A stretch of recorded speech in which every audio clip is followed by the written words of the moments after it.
이어서 히브리서입니다.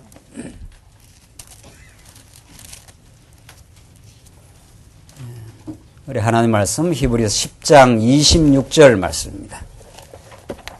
우리 하나님 말씀 신약성경 히브리서 10장 26절 말씀입니다.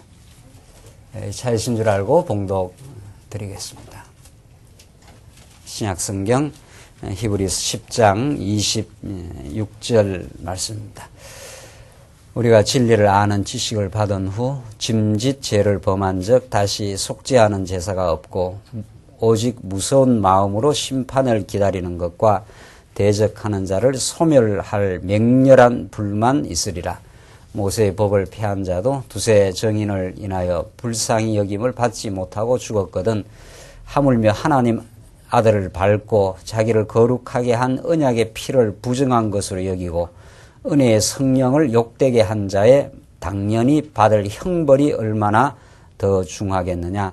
너희는 생각하라. 원수 갚는 것이 내게 있으니 내가 갚으리라 하시고 또 다시 주께서 그의 백성을 심판하리라 말씀하신 것을 우리가 아노니 살아계신 하나님의 손에 빠져들어가는 것이 무서울진저.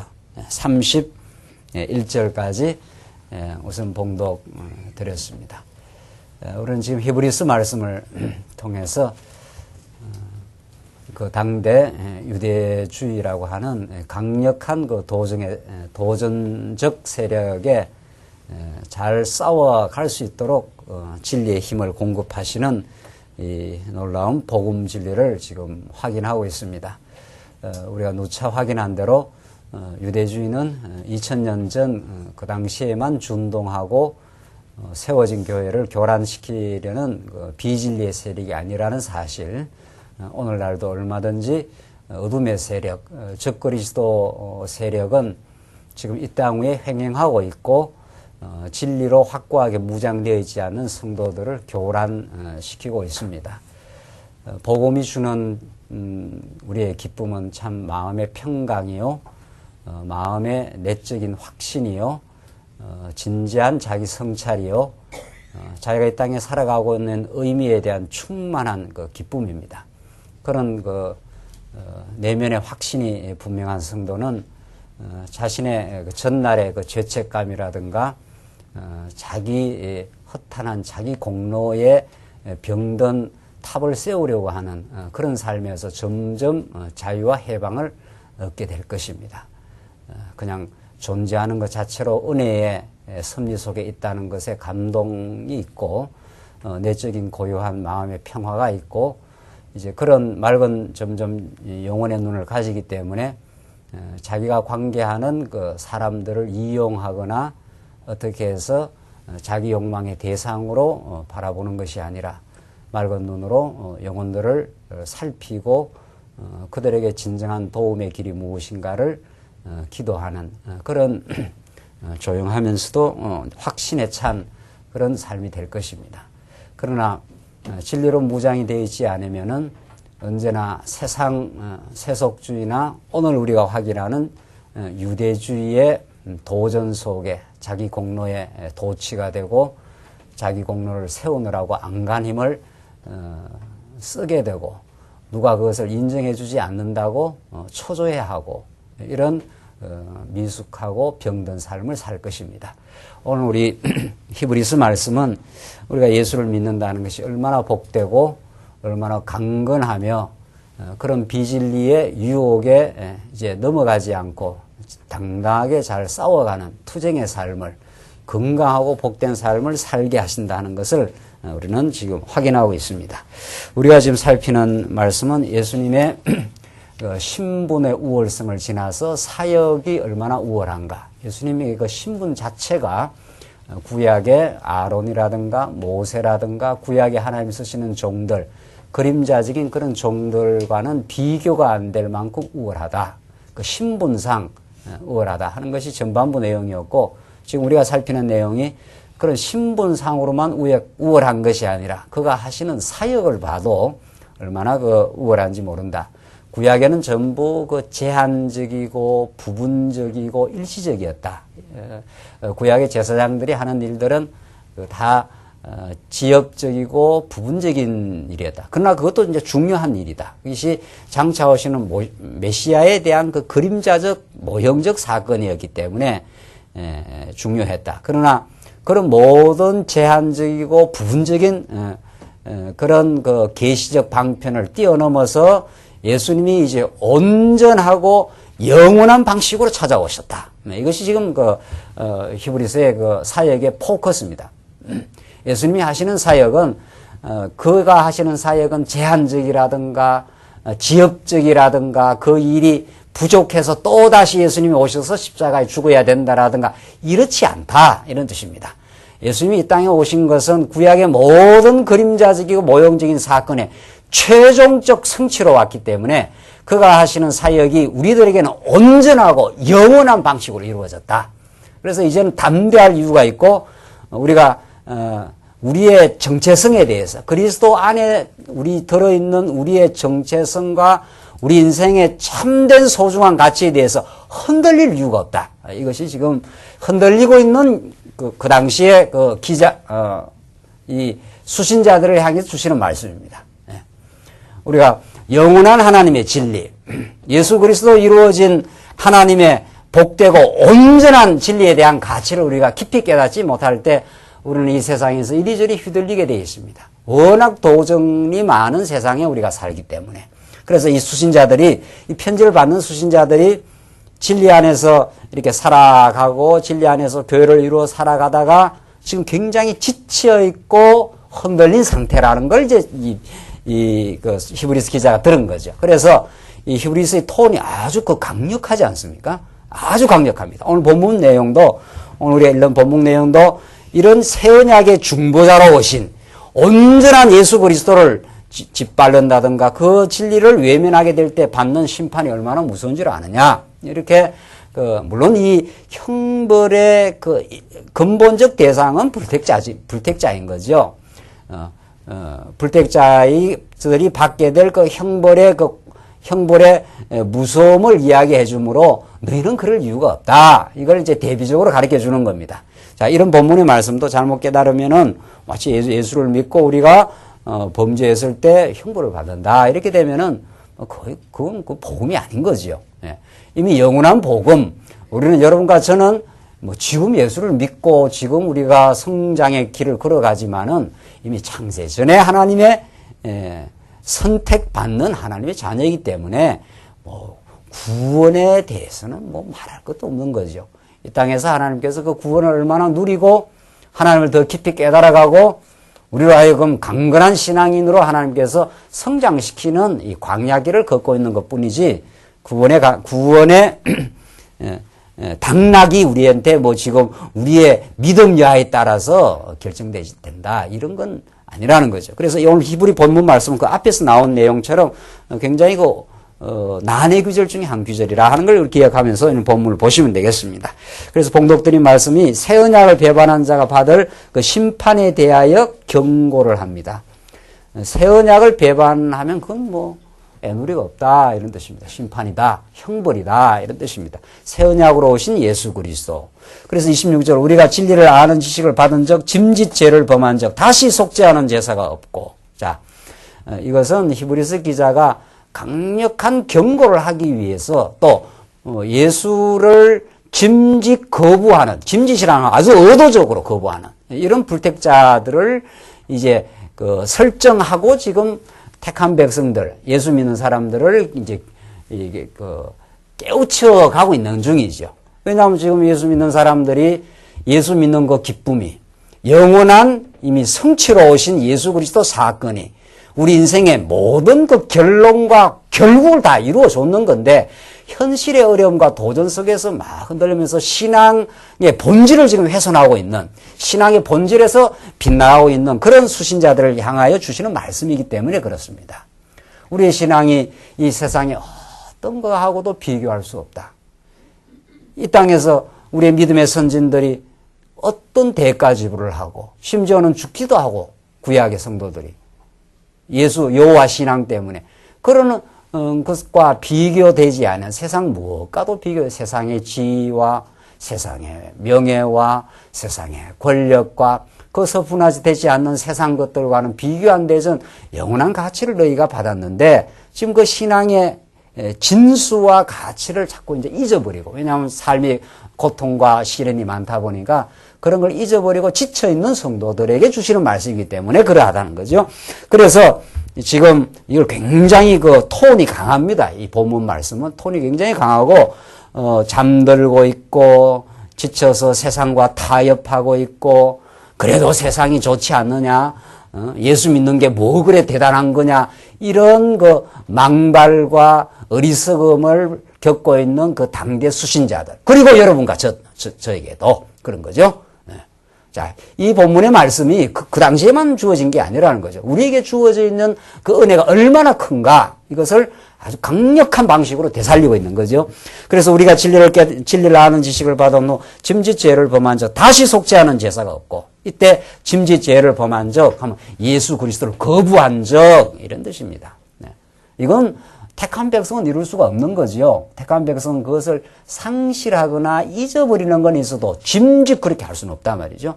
이제 그 불택자들을 궁극적으로 겨냥하는 겁니다. 그렇게 예수를 거부하면 속죄하는 제사가 없다, 이런 거죠. 27절, 오직 무서운 마음으로 심판을 기다리는 것과, 그렇죠, 무서운 마음으로 심판 기다리는 일밖에 없다. 예수 거부하고 남은 결과가 뭔 줄 아느냐?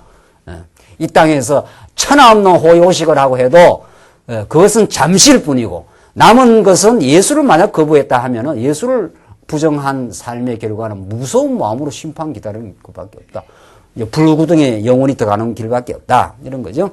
대적하는 자를 소멸할 맹렬한 불만 있으리라. 하나님을 대적하고 남은 그 결과가 뭐겠는가? 맹렬한 불밖에 안 남는다. 이걸 지금 강한 자 심판의 어조를 지금 말해주는 겁니다. 28절, 모세의 법을 폐한 자도 두세 정인을 인하여 불쌍히 여김을 받지 못하고 죽었거늘, 이 구약의 광야에서 죽은 자들을 이제 거론을 한 겁니다. 모세의 법을 폐한 자들도 죽었거늘 하물며 하나님 아들을 밟고 자기를 거룩하게 한 언약의 피를 부정한 것으로 여기고 은혜의 성령을 욕되게 한 자에 당연히 받을 형벌이 얼마나 더 중하겠느냐, 너희는 생각하라. 그러니까 이건 이제 형벌인 거죠. 그러니까 이건 이제 불택자를 이제 궁극적으로 겨냥한 거죠. 불택자에게는, 불택자라는 것은 결국은 예수가 그리스도로 오심을 부정한 거죠. 이게 그 당대의 유대주의자들의 도전들이었습니다. 그러니까 초대교회는 로마 정치적 제국의 어려움 속에도 있었고, 종교적으로는 유대주의자들의 늘 도전 속에서 시달려야 했습니다. 기독교의 정체성과 기독교의 본질을 지켜가는데 이 구약의 관행이 남아 있어가지고 이 유대주의자들이 자꾸 예수 믿는 사람을 공격을 한단 말이죠.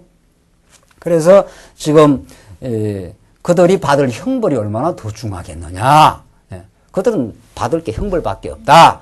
그러니까 너희들 그런 각성을 해라. 지금 그런 그 이야기입니다. 그러니까 택한 백성은 우리에게는 형벌은 결코 없는 거죠. 여러분과 저에게는 이미 하나님 백성이 된, 또 창세전에 하나님의 자녀로 부르심을 받은 우리에게는 형벌은 없고, 우리가 이 땅에서 받는 것은 광야길을 걸어가면서 어리석은 자기 중심의 세계관과 자기 중심한 인생관을 자꾸 갖고 있을 때 하나님으로부터 징계의 채찍을 받는 거죠. 그게 뜨끔합니다, 그게. 징계 채찍은 보통 그 뜨끔한 게 아닙니다.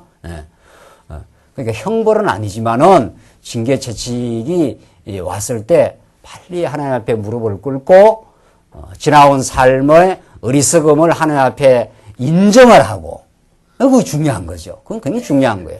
아버지가 매를 들었는데 이게 자꾸 부둥부둥 자식이 이거 고집 피우면은 남는 거는 더 센 매밖에 없는 거죠.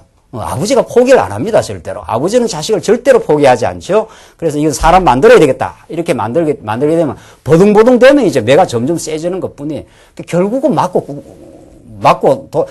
돌아오거나 그냥 돌아오거나 둘 중에 하나예요. 이 실감이 잘 안 나는가 봐요.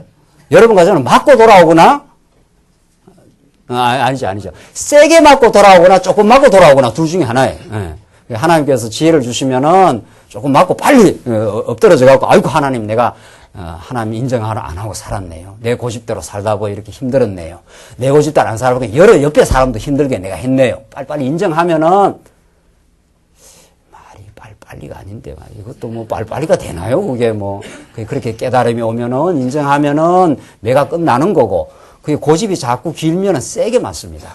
세게 맞고 결국 돌아옵니다. 결국 돌아와요. 결국 돌아오니까, 우리가 돌아갈 곳은 본향밖에 없으니까, 아무리 뭐, 우리가 해도 결국 우리 아버지 품으로, 우리 본향으로, 돌아오는데, 그 과정에서 되게, 뒤지도록 맞고 돌아올 수도 있고,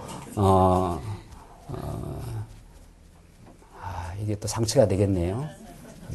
우리는 워낙 맞아봤기 때문에 이런 표현이 나오는 겁니다. 워낙 맞고, 그래도 고집 피우다가 두 손 들고, 천부의 의지 없었어. 예. 이제 손 들고 나옵니다. 이렇게 우리가 나온 겁니다. 그렇게 나왔기 때문에 형벌 없으니까 두려워할 필요 없고, 지금 맞고 있으면은 만약에 하나님 나를 사랑하셨어.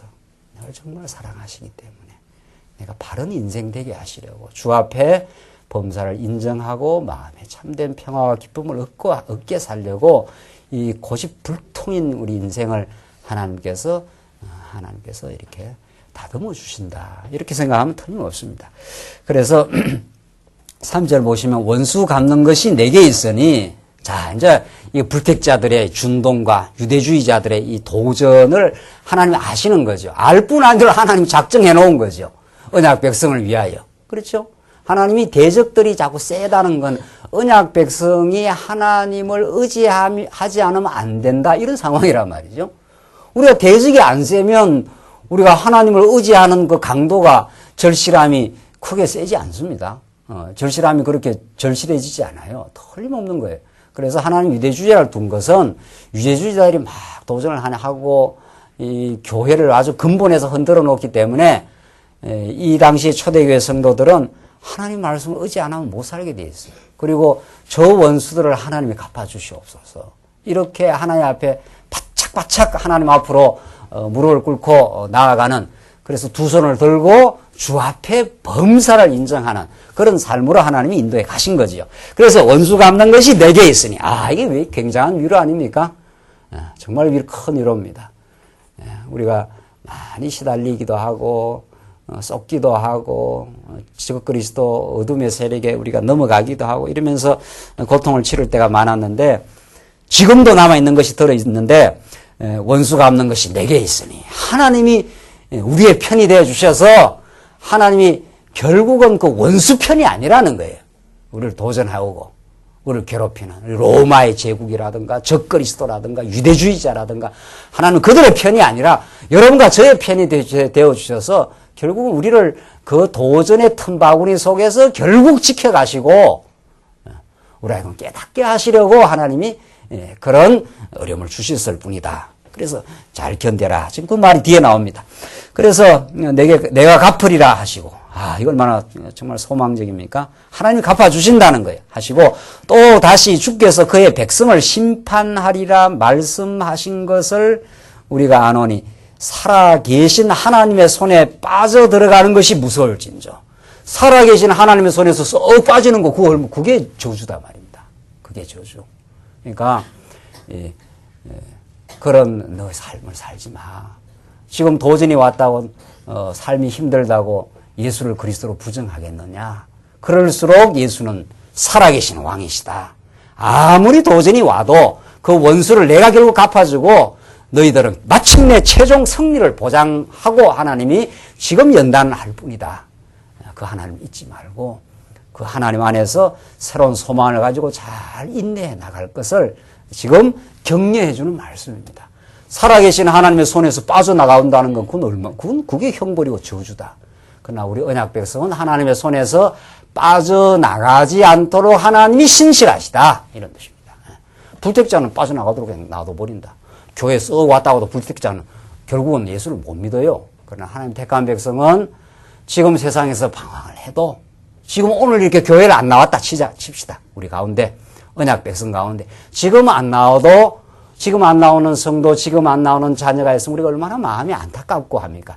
그러나 하나님의 언약 백성은 반드시 붙던 거죠. 지금 안 나오는 것은 지금 훈련 중이다. 지금 안 나오는 것은 지금 한번 시달려 자기 뜻대로 한번 살아보는 것이 얼마나 허무한 것을 한번 경험시키는 하나님의 섭리일 뿐이다.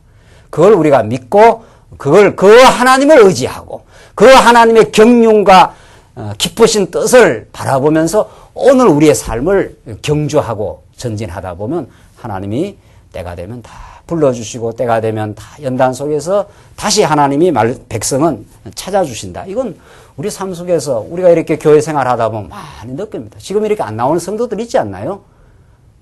지금 우리 교회 나오시다가 뭐 안 나와서 한둘입니까? 세월이 20년 왔으니까 말이에요.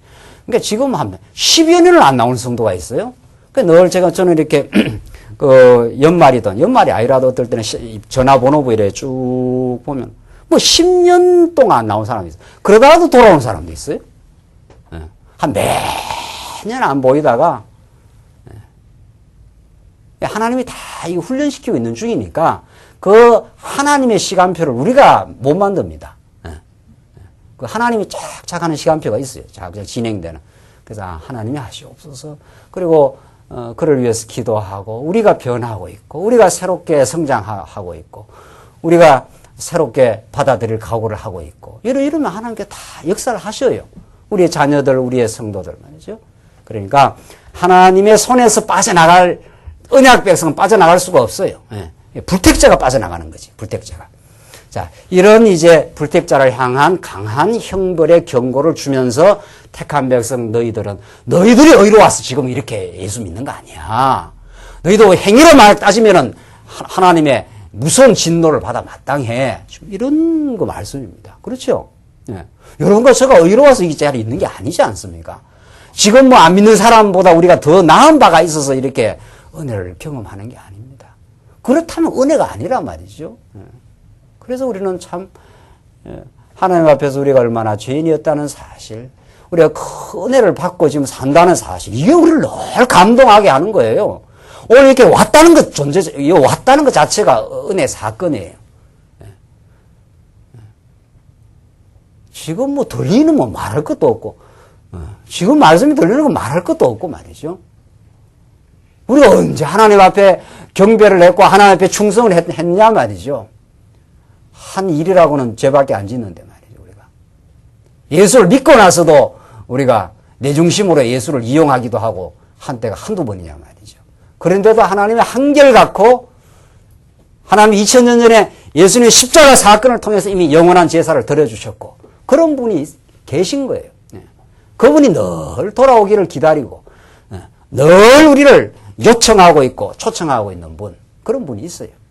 우리가 모르고 우리가 헷갈리고 우리가 헛짓하고 우리가 미숙하게 병든 신앙생활을 지난날 한 거지, 하나님은 언제나 동일하시고 언제나 우리를 향한 기쁘심, 언제나 긍휼로 바라보심, 그리고 마침내 말씀을 통해서 깨닫게 하심, 위에 여러분과 저를 향한 한결같은 복음적 부르심입니다.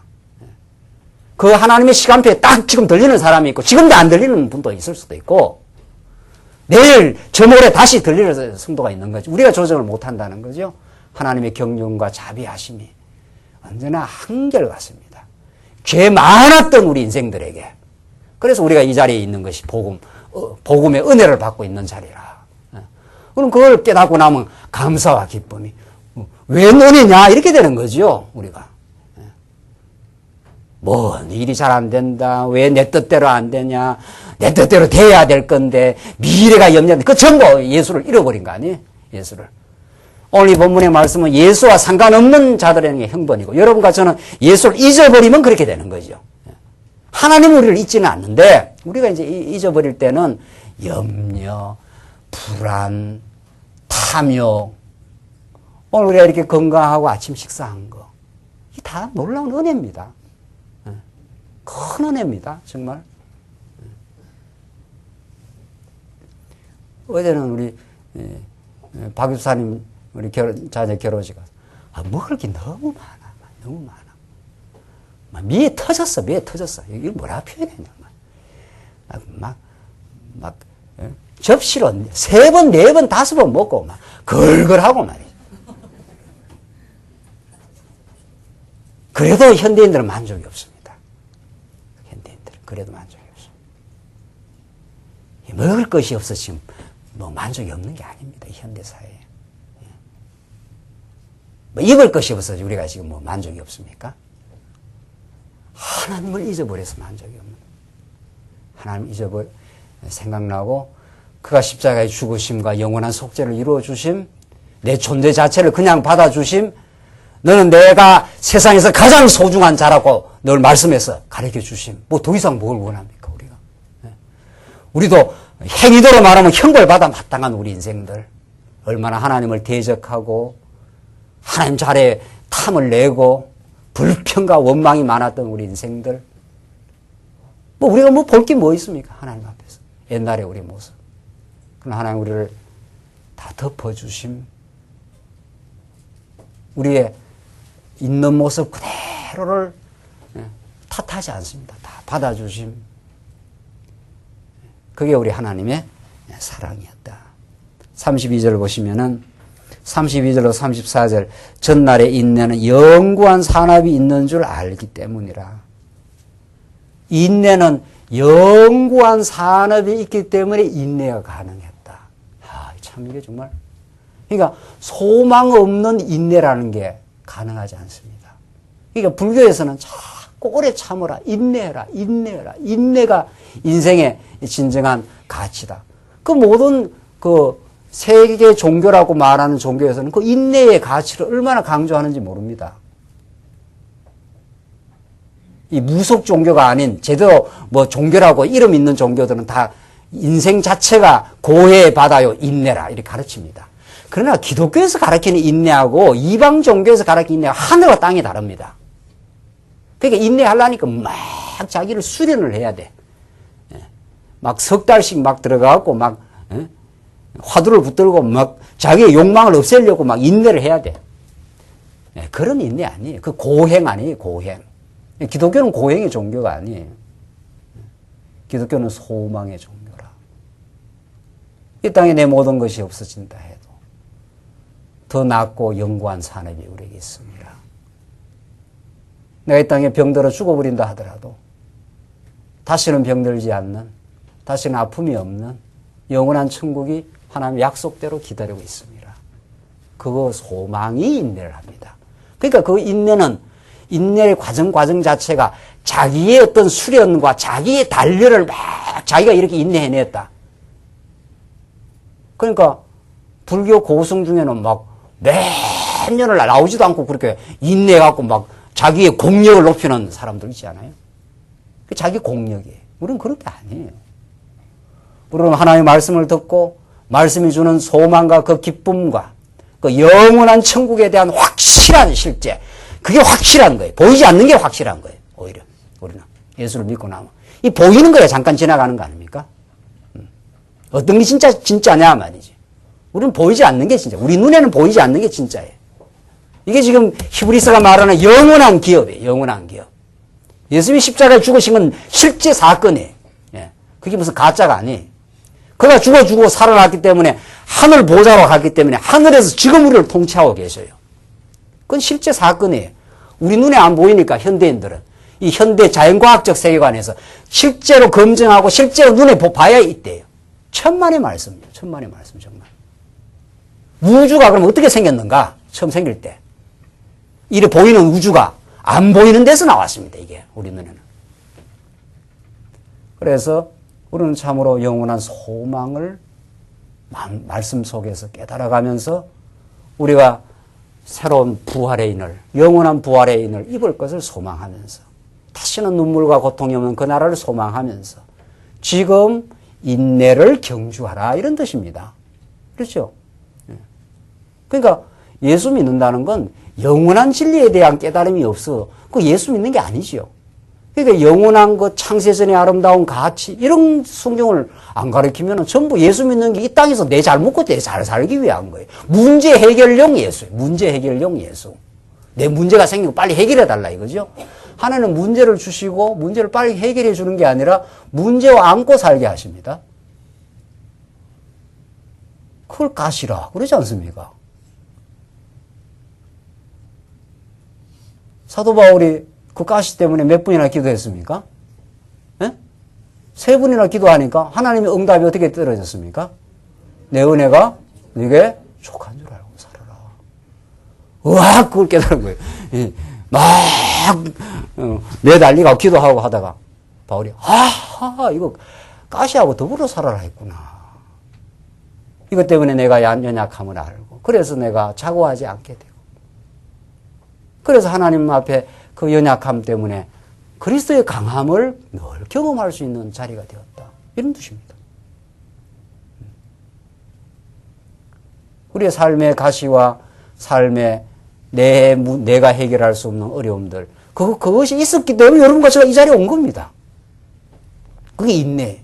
인내를 경주하고 인내를 터득하고 그 인내의 큰 인격으로 자라게 하기 위해서 여러분과 저를 이 땅에 두신 건 무슨 기능이 뭐 써먹으려고 둔 거 아닙니다. 하나님이 무슨 뭐 여러분과 저를 뭐 복음 전가하는 기능인으로 써먹으려고 하나님의 능력으로 그냥 다 예수 믿으라 하면 다 믿어요. 지금 중국에 있는 성도들 뭐 필리핀에 있던 성도들 여러분과 저를 인내를 경주하고 하나님을 그때마다 배우고 의지해가고 우리가 큰 신앙인으로 자라게 하기 위해서 소망에 벅찬 인생으로 만들게 하겠어. 세상은 다 절망해도 하나님의 소망을 붙들고 사는 신앙인 되게 하기 위해서 이 땅에 두신 겁니다. 그런 신앙인 되게 한 사람이 하는 하나님의 나라 일은 당당하고 그 일을 하고 나서도 하나님께 영광을 돌리고 뭔 자기가 했다고 유세하거나 그런 병든 자아에 사로잡히는 병든 자아중심적 세계관이 무너지고 하나님 중심적 세계관으로 그렇게 서나가는 인생 그렇게 만드는 거예요. 하나님이. 그렇게 하려고 이 땅에 광야로 두신 것이지 뭐 써먹으려고 무슨 뭐 도구로 써먹으려고 둔 게 아니에요. 여러분과 저를. 무슨 우리가 하나님의 무슨 뭐 도구 뭐 기능인입니까? 써먹게 어디다가. 하나님께서 아름다운 도구로 쓰시되 그 일을 하게 하면서 하나님이 하셨습니다. 하나님의 나라를 자꾸 키우고 있습니다. 어떤 일을 이룰 때 하나님 그냥 안 이루지 않아요? 내가 시행착오도 하고 실패도 하고 하면서 인내를 터득하게 하시려고. 인내를 자꾸 키워가는 사람은 범사를 수용하게 됩니다. 점점. 다른 사람의 실수를 자꾸 받아들이며 수용하는 그런 수용의 폭이 넓어지지 않겠어요? 그게 인내가 만들어내는 큰 인격이에요. 그리고 하나님 우리를 큰 사랑으로 만들려는 거거든요. 고린도전서의 성도들은 작은 사람들 아니에요. 그러니까 남 탓하고 남 이야기하고 자기 영혼을 돌보질 못하고 맨날 그러니까 맨날 싸우는 거예요. 시기라는 건 자기가 얼마나 놀라운 하나님 은혜 가운데 있음을 못 깨달으니까 남이 자꾸 좋아 보이는 거 아니에요. 그 병든 인생 말이죠. 우리가 다 그랬지 않느냐 말이죠. 저희가 하나님의 은혜에 당당해 보십시오. 뭐 비교할 거 뭐 있습니까? 그 사람도 하나님의 놀라운 은혜 가운데 사는 거고 나는 비교되지 않는 하나님의 은혜 가운데 산다. 나는 광야에 지금 모인 성도들만 그런 인생으로 만약에 하나님께 강건하게 세우신다. 세상이 바뀔 겁니다, 아마. 세상이 뒤집어지는 건 그렇게 뒤집어지는 겁니다. 부흥에서 거품 풀고 뒤집어지는 게 아니고 여러분이 그렇게 바뀌면 여러분의 가정과 여러분의 주의 변화가 그렇게 일어날 거예요. 눈빛이 당당하고 말이죠. 전전 그런 거 안 할 거예요. 남하고 비교할 인정받으려고 막 이러지 않을 거 아니에요. 뭐 인정받을 일 있나요? 자기 삶이 행복하고 든든한데 뭐. 나는 이것으로 충분해. 하나님의 은혜가 내게 족한 줄 알라 하니까 바울이 딱 그걸 깨달았지 않았어요. 하하, 내 은혜가 충분하구나 말이죠. 오히려 내 약점과 가시가 있는 것이 강하신 예수를 붙들게 하는 정말 그 절실한 자리구나. 이렇게 깨달은 거예요. 하나님 여러분 가족을 그렇게 키워가기를 원하는 거죠. 그래서 소망 가운데 인내를 주십니다. 보십시오. 32절. 전날에 너희가 빛을 받은 후에, 자, 복음의 빛을 받은 거죠. 자, 중요한 거는 하나님이 언약을 하셔요. 하나님이 이루셔요. 근데 하나님이 이루는 과정에서 이게 하나님이 언약하셨다 하는 건 하나님이 아브라함에게 빛으로 찾아오셨다 이런 뜻입니다.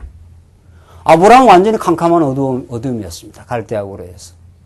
그렇죠? 아브라함은 그냥 내버려 두면 아브라함은 완전히 그냥 욕망 가운데 살다가 우상 섬기다가 우상이라는 건 욕망의 실현이거든요. 그 욕망의 실현을 따라가면 언제나 만족이 없어요. 그게 우상이에요. 그 세상은 지금 우상에 다 사로잡혀 있는 거예요. 자본주의든 공산주의든 다. 김정일의 한번 행태를 한번 보셔요. 김정일이 우리하고 뭐 멀지는 않지만 그래도 하나 예를 들을 수 있어요. 김정일 귀가 건질건질 하겠는데, 아저씨가. 김정일 예를 들어봐라 말이죠. 자기 마음대로 하잖아요. 지금 북한 사회를. 그 영혼의 평안이 있습니까? 자기 마음대로 욕망을 지멋대로 하고 있잖아요. 마음의 평안이 없습니다. 행복이 없어요. 그래서 하나님이 빛을 받은 후에, 너희가 빛을 받았다는 어둠에 있었습니다. 우리가 다. 타락한 욕망에 시달리고 있었어요. 아브라함이 그렇게 찾아가셔서 그 약속, 이게 이제 빛입니다, 이게. 빛이 비춰진 거예요. 언약으로 하나님이 등장하셨다. 이 말은 빛이 비춰졌다. 이런 뜻입니다. 아브라함에게. 이 놀라운 사건이에요. 그래서 아브라함에게 빛을 받은 후에 하나님의 약속, 이삭을 낳는, 그러니까 아브라함에게는 이삭을 낳는 게 최대의 기쁨이었어요. 그게 하나님의 약속이니까. 그렇죠? 너를 통해서 만민이 복을 받는다. 너가, 복의 근원이 될지라. 이렇게 했으니까. 그러니까 되려면 그 자손이 나와야 되잖아요. 그런데 그 자손이 나왔을 때, 이삭을 낳았을 때 아브라함이 너무 기뻐했거든. 내가 노경의 아이를 낳았도다. 요즘으로 말하면 너뚱이를 낳았다. 이런 뜻입니다. 너뚱이를 한번 낳아봐야 되겠는데 말이죠. 너뚱이 낳은 사람 이야기 들으니까 너무 좋대요. 뭐 처음 나가고는 막 허겁지겁 막 애 키우듯이 막 키우다가 이제 조금 나이가 들어서 너뚱이를 놓으면은 인생을 약간 이렇게 객관적으로 보게 되고 말이죠. 그 손자 놓으면 좋다는 게 그런 이야기 아닙니까? 손자는 딱 이렇게 거리가 있고 좋다는 거예요. 우리 할아버지 할머니들 말이죠. 그런데 이게 너뚱이도 손자 비스무리한 거 아니에요. 그렇게 좋다는 거예요. 좋아 죽는다는 거예요. 좋아 죽는다는 게. 좋아서 막 그걸 막 기쁨을 감출 수가 없다는 거예요. 어떻게. 우리 할아버지들, 할머니들 그렇습니까? 손자 보면 막 이렇게 좋아가지고 말이지. 막 이렇게. 뭐 얘기하다가 지금. 예, 아브라함 이야기. 아브라함이 그게 너무 내가 노경에 아이를 낳았다 해. 막 너무 행복해 죽는 거예요. 아브라함이. 근데 그게 이때 가서 난 거 이게 된 거 아니에요. 그러니까 하나님은 빛을 비추고 언약의 말씀을 주시고 이게 이루어질 때까지는 참 이 시간이 필요합니다. 이 시간이 이렇게. 이게 75세에 나가지고 몇 세? 예? 100세. 25년. 그게 참 이게 문제 사건이에요. 이게. 시간이 걸린다는 거예요. 이게. 그래서 오늘 본문의 말씀대로 전날에 너희가 빛을 받은 후에 이렇게 돼 있어요. 빛을 받았으면 딱 그걸로 그냥 다 끝나면 좋겠는데, 받은 후에 뭐가 있는가 하면, 고난의 큰 싸움에 참은 것을 생각하라. 빛을 받은 후에, 고난의 큰 싸움을 이렇게 싸워갈 수밖에 없는, 이런 삶이 있다는 거예요. 우리 인생이 이렇다는 거예요. 인생이. 다윗을 생각해 보란 말이죠. 요셉을 생각해 보란 말이죠. 어떤 하나님의 언약 백성도 요셉이 빛을 받은 후에 하나님의 아버지의 아들로서 사랑받고 그게 이제 언약 자손으로 살지 않았습니까? 요셉이 나중에 총리가 되어서 그 이후의 삶과 그 이전의 삶은 이건 하늘과 땅이죠. 요셉의 전반부의 삶과 후반부의 삶은 너무 다른 거죠. 이건 고난의 정말 오늘 본문의 말씀대로 고난의 큰 싸움에 참은 것을 생각해라. 요셉이 그 하루 이틀도 아니잖아요. 감옥 세월이. 며칠만, 한 일주일만 참으면 나온다. 이런 것 같으면 할만하지 않아요? 요셉은 그런 세월이 아니에요. 몇 년의 세월을 옥중에서 기약 없는 그냥 하나님의 약속만을 붙들고 하나님이 하실 터인데 라는 그 약속을 붙들고 참고 또 참는 세월이었습니다. 요셉이. 이게 신앙입니다. 자, 그러니까 신앙은 말씀 듣고 금방 뭐가 다 이루어지는 것처럼 말이죠. 그렇게 되는 법이 없습니다.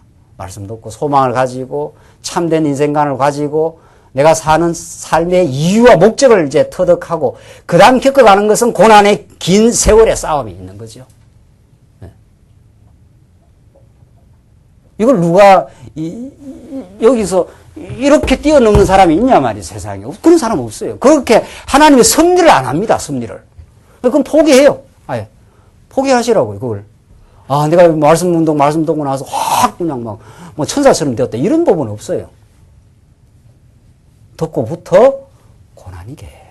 그 듣기 이전에도 있었고, 듣고 나서는 그 고난을 해석하고 그 고난을 받아들이는 그 신앙 인격의 크기가 자꾸 커지는 거지.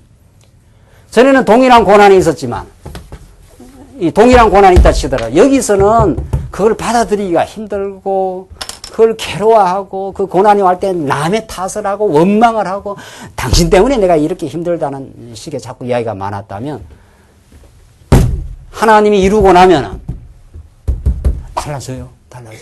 그걸 받는 힘이 커지고, 그것이 다시 와도, 하나님이 나를 더 낮추고, 하나님의 속사람을 키우려는 하나님의 뜻이었다. 이렇게 달라지는 거거든요. 그게 우리 신앙인에게는 필수 과정, 필수 과목입니다. 삶의 연단이라는 거는. 그러니까 환난은 인내를, 인내는 뭐라고 합니까?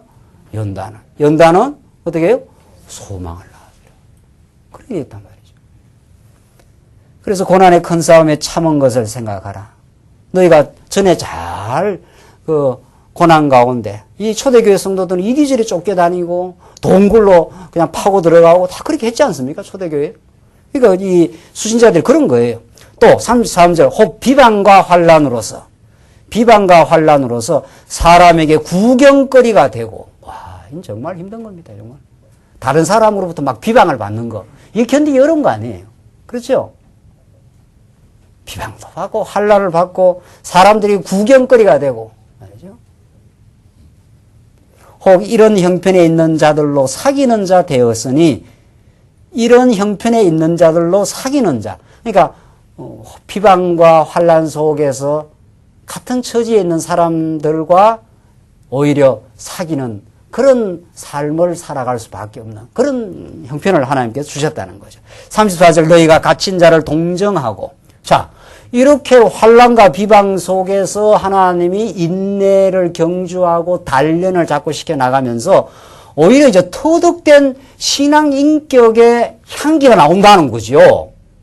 아, 이거 정말 놀라운 하나님의 언약적 축복입니다. 그러니까 하나님은 어떤 약속한 걸 딱 이루는데 반드시 그 이루는 과정, 시간을 거치면서 언약 백성을 자꾸 하나님의 형상으로 만들어 갑니다. 지금 중요한 거는. 그게 중요해요. 하나님이 그렇게 안 한다면 약속대로 딱 그냥 자석 줘버리면 끝나잖아요. 근데 그렇게 안 하고 실패도 하고 좌절도 하고 하면서 점점 그 속사람의 성장, 하나님이 하십니다라고 하는 그런 그 깨달음, 그게 여러분과 저에게 중요해요. 그러니까 여러분과 저는 지난 일주일 동안 그런 걸 경험하고 온 거예요. 그런 경험을 하면서 말씀을 또 새롭게 듣기 때문에 말씀이 새롭게 들리는 거예요. 그걸 경험 못하면 속재미를 못 본다 이래 되어 있습니다. 이 말씀 운동 와서. 자기 성장을 못 느끼니까. 그렇죠? 이 교회는 뭐 밋밋하냐는 거예요. 무슨 행사도 없고 프로그램도 없고. 우리는 행사 프로그램보다도 내 속의 프로그램이 얼마나 다채로운 지금 성장이 계속 이루어지고 있어요. 지금. 이 생명의 성장이라는 것처럼 다채로운 게 없습니다. 아름다운. 여러분들 오늘 밖에 한번 나가 보십시오. 생명이 파릇파릇 올라오는 게 일주일 전에 다르고 2주일 전에 다르고 일주일 또 후에 또 달라져요. 맑고 실록이 올라오는 그 연록색의 그 아름다움이 있는가 하면 지금은 점점 짙어져요. 점점. 한 달, 일주일, 2주일 지나면 막 무성해져. 생명은 그렇게 찬란한 겁니다. 우리 신앙생활은. 밋밋하지 않습니다. 이 말씀의 속사람의 재미를 보는 사람은 어떻게 신앙생활이 밋밋하느냐면 우리의 일상은 아주 반복이에요. 일상은 또 직장 나오고 힘든 과제를 겪고 까다로운 사장 만나서 또 힘든 거 겪고 이러는 거예요. 일상 뭐 별거 있냐 말이죠. 우리 일상이. 남태평양 가서 한 일주일이나 쉬고 왔으면 좋겠다. 이런 거 잘 안 이루어집니다. 그런 거 잘 안 이루어지는. 그런 휴양성은 잘 없어. 그런 휴양 공간이. 물론 하나님 허락해서 가면 좋겠지만은 그냥 일상은 그냥 늘 돌아가는 거예요. 늘 설거지 구조물 손 엮고 또 밥하고 또 하고 그런 거예요. 그 일상 속에 하나님을 만남과 성수, 그걸 하나님께서 우리 신앙인으로 하여금 갖게 하려고 진짜 소망을 주시고 소망을 갖고 인내케 하고 오늘 본문의 말씀대로 구경거리도 되고 그렇잖아요. 우리가 돈 없으면 때로는 얼마나 천대도 받고 하나요. 우리가 세상살이 다 그런 거죠. 그러니까 뭐 이때나 우리나 지금 진배 없다고요. 이래저래. 그런데 그런 속에서 하나님 우리를 성장을 시키기 때문에 34절에 너희가 갇힌 자를 동정하고 이런 이제 아름다운 그리스도의 향기가 나온다는 거예요. 오히려 그런 속에서 하나님의 인도를 받으면서 성장해 가는 사람은, 자기 내면이 성장해 가는 사람은 이제 진짜 갇힌 자를 바라보고 오히려 동정하는, 그들의 아픔을 이해한다, 이런 뜻입니다. 자기가 아파 보이지 않는 사람은 어떻게 남의 아픔을 알겠어요? 안 되는 거예요, 그게. 그러니까 예수님은 하늘에서 우리를 구원하고 하신 게 아니라 우리가 동일한 아픔 속에 오셔서 체휼하셨어요. 이 놀라운 복음 말이에요. 그러니까 예수님은 우리한테 감동이 되는 거예요, 감동이 도대체. 딱 그냥 좋은 자리에 앉아갖고 한번 해봐, 이러면 감동이 안 되잖아요, 그런 사람은. 감동이 안 돼, 도대체. 진짜 힘도 있고 권력도 있고 가진 것도 있고 있는 사람이 힘들고 어려운 사람 속에 들어와서 그들의 아픔에 동감할 때 그때 감동이 있는 거거든요. 그때 이거 뭐야 이것도 이렇게 되는 거죠. 예수는 그런 분이에요. 예수는 그는 우주 만물을 통치하는 분, 그는 말씀으로 세상을 창조하신 분, 지금이라도 당장 우리를 천국으로 데려갈 수 있는 분. 그러나 하나님이 우리 하여금 깨닫게 하려고 그 예수 앞에, 그 무한한 은혜의 복음 앞에 살게 하시려고 그가 이 땅에 찾아오시고 고난받고 제자들 헛짓하고 헛방짓하는 그 제자들과 같이 동행하면 같이 살아. 같이. 그들과 같이. 그 제자들이 3년 지나고 나서 오순절 성령 오고 나니까, 이야, 우리는 그렇게 헛짓하고 어리석은 지대도 예수님이 다 참아주셨구나. 이걸 깨달은 거예요, 나중에. 진짜 그분은 나를 감동시키는 메시아구나, 이렇게 된 거예요. 감동이 돼야 삶의 변화가 오죠. 말씀 그냥 영악하게 머리로만 딱딱 받으면 감동 안 오죠. 예수는 정말 그런 분이구나. 정말 예수는 나한테 너무나 소중하고 감격스러운 분이구나. 이렇게 돼야 내가 뒤집어질 거 아닙니까? 나는 예수 없으면 살 수 없어. 이렇게 돼야지. 예수는 내 절대적인 가치야. 그분이 나를 살리고, 그분 때문에 내가 사는 이유가 있어. 그분 때문에 내가 세상살이 힘들게 하는 이유도 있어. 인내할 근거가 있어. 이렇게 되는 거죠. 예수는 그렇게 놀라운 분이에요. 예수는 밋밋하고 그런 분이 아니에요. 예수는 진짜 되게 예수는. 자, 오늘 본문 말씀이 그런 거예요. 지금 너희가 갇힌 자를 동정하고, 예수의 동정을 받아본 사람, 예수의 그 긍휼과 자비를 경험해 본 사람. 그러니까 어려운 사람 보면 동정심이 생기는 거죠. 너희 산업을 빼앗기는 것도 기쁘게 당한 것은, 이게 보통 일입니까? 산업을 빼앗긴다는 건 이제 살 수 있는 여건을 박탈당했다, 쫓겨났다, 이런, 그걸 기쁘게 여긴다는 거예요. 왜? 예수와 동행을 해가는 사람은, 예수를 제대로 만난 사람은. 그게 두렵지 않고 오히려 그 가운데 쫓겨났어도 또 하나님이 보호하시는 걸 느끼니까. 여러분 가서는 어차피 보호합니다. 어차피 보호합니다. 이래 구르나 저래 구르나 하나님 보호해요. 우리가 두려워할 뿐이지, 예수 알면 이래 굴러지나 저래 굴러지나 하나님이 보호하셔요. 그 예수를 알고 나면. 그러니까 우리가 예수는 그리스도임을 아는 것, 그게 우리가 이론적으로만 깨닫는 게 아니고 삶의 고난 속에, 삶의 절망의 시간 속에 만난 예수, 그분이 나를 살려왔다. 그분이 나의 진짜 주관자이시다. 그분이 나의 삶의 왕이시다. 그분은 나를 결코 버리지 않는다. 이런 말씀으로 확신해 갈 때 우리는 갇힌 자를 동정하게 될 것이고, 뭘 많이 가져야 동정하는 게 아닙니다. 마음이 그렇게 움직이는 거예요. 마음이. 오히려 산업을 빼앗기는데 그걸 기쁘게 생각한대요. 이게 다 이 하나님의 살아계심을 그렇게 느끼고 나면 그렇게 되는 거예요. 이게 예수가 만들어주는 거예요.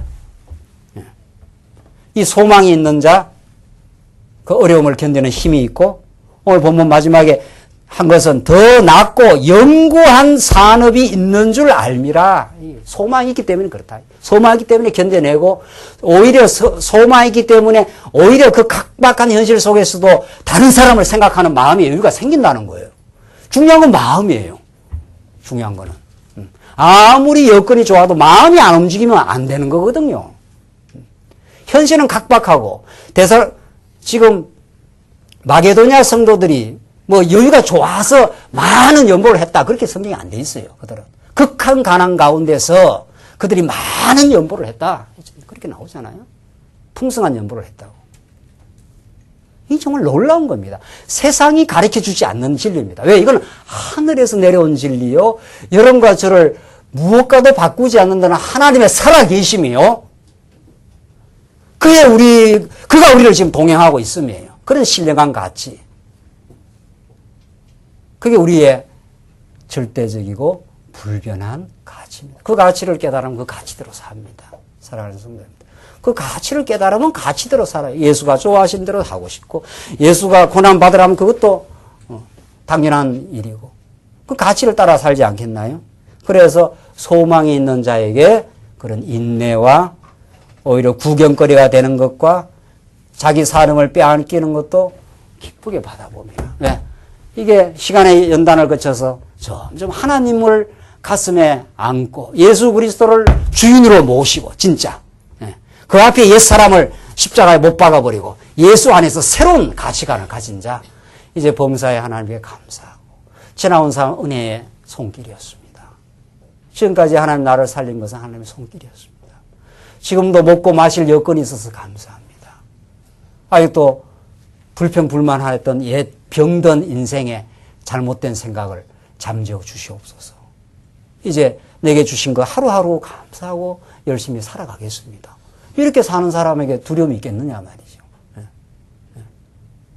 자기가 주인 노릇하느라고 미래 끌어당겨서 염려 걱정하고, 자기가 주인 노릇하느라고 딴 사람하고 비교하느라고 만날 초췌하고 말이죠. 그러나 하나님이 주인이시고 그리스도가 나를 지금 인도하심이 절대적인 보호와 인도 속에 있습니다. 그 소망을 가지고 살기 때문에 그 소망 가진 사람은 잘 견뎌가요. 하나님의 큰 사람으로 점점 하나님이 키워가요. 인내가 넓어지고 연단이 점점 신앙 인격이 그렇게 자라가니까. 하나님 그걸 만드시려고 우리를 이 땅에 두신 거예요. 그 소망을 가지고 살 때 오늘 여러분의 일상 돌아가서도 직장으로 돌아가고 가정에 돌아갈 때 또 동일한 일이 발생돼요. 동일한 일상적인 삶이 발생되지. 직장이 그리고 호락호락 하나요, 여러분이? 다 그 일을 하면서 하나님이 이 직장 주소성을 날마다 인도하시고, 아침에 직장 나갈 때도 감사 기도하고, 집에 돌아와서도 가족들과 감사 기도하고, 하나님 오늘 하루를 살게 하셨습니다. 하나님 내가 받은 수모와 마음의 어려움들이 나를, 내 병든 자아를 붕괴시키는 하나님의 복으로 알고 그렇게 자라가겠습니다. 이런 늘 성장의 깨달음이 있는 사람은 정말 이 거칠고 험한 세상이지만 우리는 소망이 있을 겁니다. 나만 그렇게 가는 것이 아니라 우리 주위의 성도들이 그렇게 같이 가고 있습니다. 너나 할 것 없이 다 지금 아프고 힘든 이야기 다 안 내놔서 그렇지 말이죠. 그거 이제 자연스럽게 내놓기도 하지 않습니까? 다 거기에요. 우리가 겪는 거는 이미 좀 미리 겪은 사람이 있고 지금 겪고 있는 사람이 있고 우리 청년들은 앞으로 또 겪을 일이 많잖아요. 그래서 서로서로 어울려서 우리가 이 광야길을 대열을 갖추어서 전진할 수 있습니다. 이런 소망을 가지고 있습니다. 기독교는 소망의 종교입니다. 이게 하도 실감이 안 나면은 애인이 말이죠. 애인이 군에 갔어. 사랑하는 애인이 군에 갔어. 그러니까 이 형편없는 이 처녀 아가씨가 봉제공장, 지하실 봉제공장에서 그 먼지가 자욱한 데서 내 형편없는 나를 이렇게 사랑해주는 백마 같은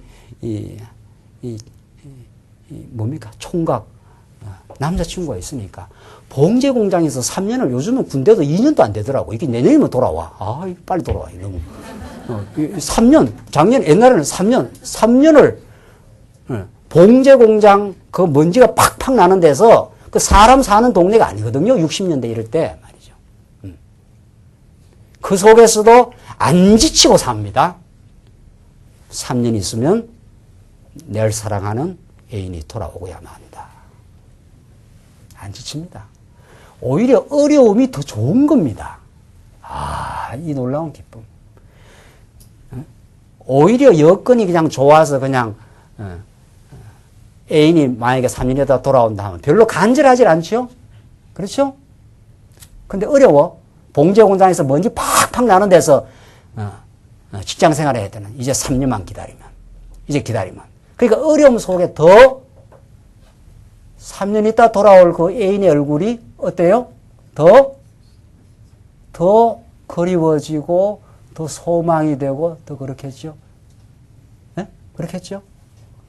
조금만 기다리면 돌아오고야만 한다. 우리 신앙이 그런 겁니다. 우리 신앙은 예수를 소망하는 겁니다. 그의 나라를 기다리고 그의 나라를 기다리는 그 속에 우리 삶 속에 기쁨이 있습니다. 어떤 어려움이 있어도 기도하십시다. 살아계신 하나님 아버지 은혜를 감사합니다.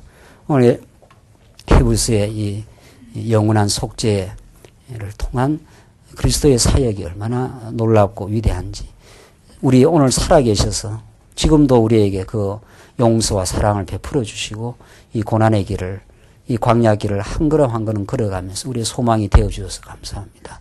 참으로 우리 예수님이 우리 삶의 유일한 가치가 되게 하시옵소서. 예수님 이름으로 기도하옵나이다. 아멘.